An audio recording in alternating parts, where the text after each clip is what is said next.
All right, so let me have your name and your background in bikes.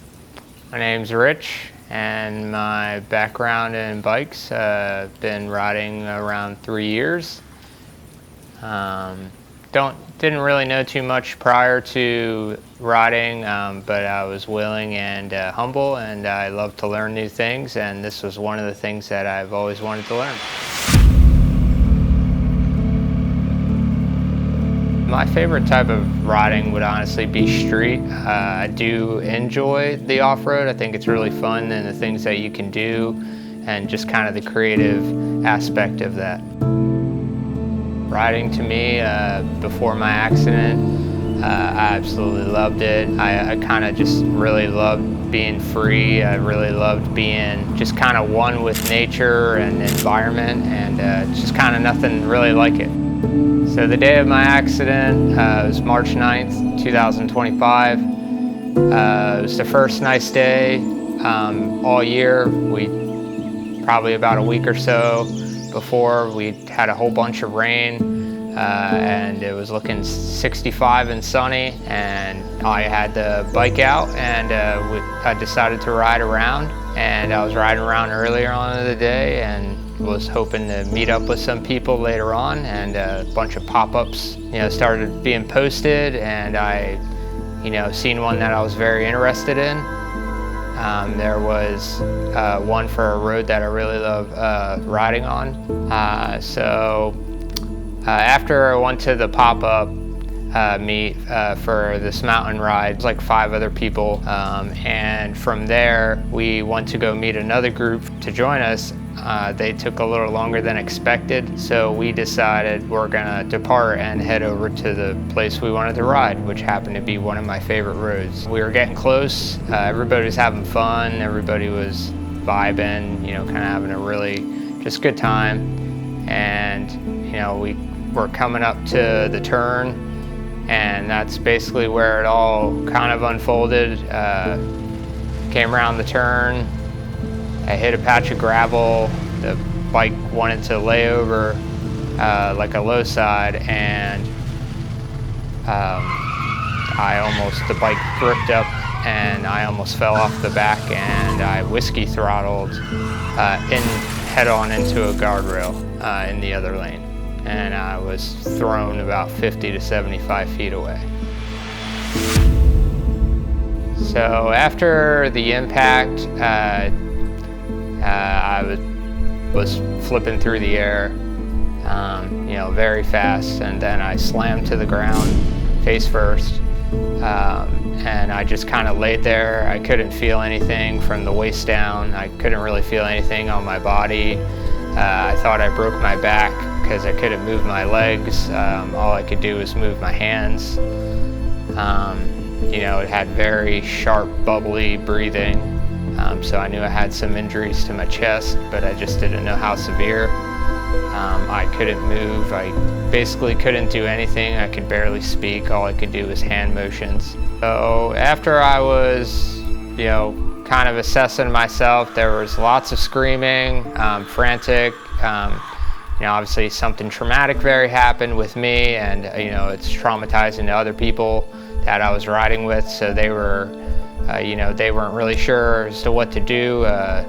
Screaming is call 911, call 911. Lots of frantic screaming, which to be expected.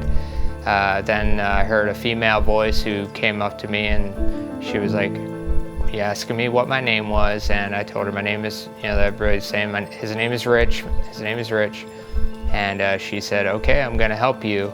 And she started assessing my injuries, and she ended up putting a blanket over me and started rubbing my back, telling me, telling the other people that I was with, he's getting cold, he's losing, a lot of blood.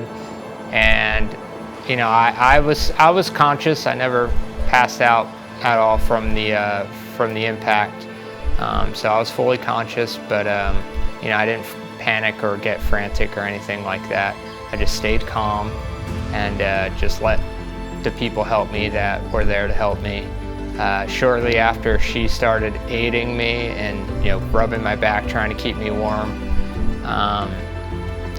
fire EMS, another person, a bunch of people started pulling over to try to help me. The ambulance eventually arrived, and they came over, quick assessment injuries. They were unable to get me into the gurney because my legs were so far broken. They had to reset my legs. So shortly after that, they reset my legs. That was very, very painful. And then I got loaded into the back of the ambulance, and from the back of the ambulance, the nurse, he's like, or the paramedic, he's like right over my face, just telling me to keep look at him, don't look down. And I look, I take a quick glimpse down, all I see is just red down, below my waist. So, again, I wasn't frantic, but I looked at the paramedic and I asked him, am I gonna die? Am I gonna make it? And he just said, just keep talking to me, Rich, you're doing a good job, you're doing a good job. And by that point, it was a short little ride, 5 minutes to the helicopter, which was awaiting me. And they got me offloaded from the ambulance into the helicopter, and they strapped me down and put the headphones on my ears and told me, we're gonna transport you. And then from there, it was pilots talking to each other, Hershey or Holy Spirit. They were asking each other back and forth, and they said, we'll go to Holy Spirit for life-saving, and the secondary pilot just told him, go, go, go. And from there, it was probably about a 20-minute flight, and we landed very quickly. I'm kind of just fading a little, I was fading a little bit. I felt really weak, like I wanted to go to sleep. And then at that point, the pilots got, they had me out, and they started rushing me, running with me towards the hospital roof entrance. And then I blacked out from there. And from that point, I was in a coma dream state. Doctors call it a dream of life and death, where your body and brain is convinced that you're about to die. That's where I was. I seen family, friends, pets, and I'm asking myself and them why can't I wake up? But I couldn't wake up. I was conscious that I was unconscious. And from there, I just kept asking, why can't I wake up? And my dad, he came up to me and said, you're not ready to yet, son. And I felt the rush of air come into my lungs, into my heart, like everything just started waking up, and I fully opened my eyes, and I have all these apparatuses, life support stuff all on my face, and instinctually I'm trying to rip it off, and the doctors are coming over, had to restrain me so I wouldn't pull anything out, and then they gave me sedation to calm me down. And that was probably the biggest experience I would say I had in the hospital. The most challenging part of being in the hospital for me was honestly intaking food, learning how to stand up again. That was probably the biggest obstacle I really had to face. Was I had to relearn how to walk. Standing up was very difficult. It took 3, sometimes 4 nurses to aid me, to get me to stand up. That was my biggest challenge. Biggest challenge that I'm facing in my recovery is physical therapy and range of motion in my right leg. That sustained probably equal amount of damage as my internal organs faced. So physical therapy on that is going to be really, really difficult and challenging, but I can overcome it. My biggest supporter throughout all of this, it simply just can't be included to one person. It has been a culmination of everybody who knows who I am and has been impacted or has interacted with me. Simply, I can't thank everybody enough who has just even shown up, wrote me a letter, FaceTimed me, sent me a message, posted, etc., the whole 9 yards.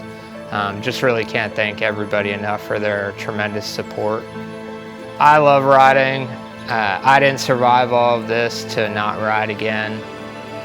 that would just be on my behalf. I would just kind of be letting myself down because of something I thoroughly enjoyed, and I'm not going to let one big thing scare me away from it. So my recovery, I'm absolutely smashing it out of the park. I was told by many doctors that it would take about 1 to 2 years for my legs and me to feel kind of normal, like walking, etc., daily life.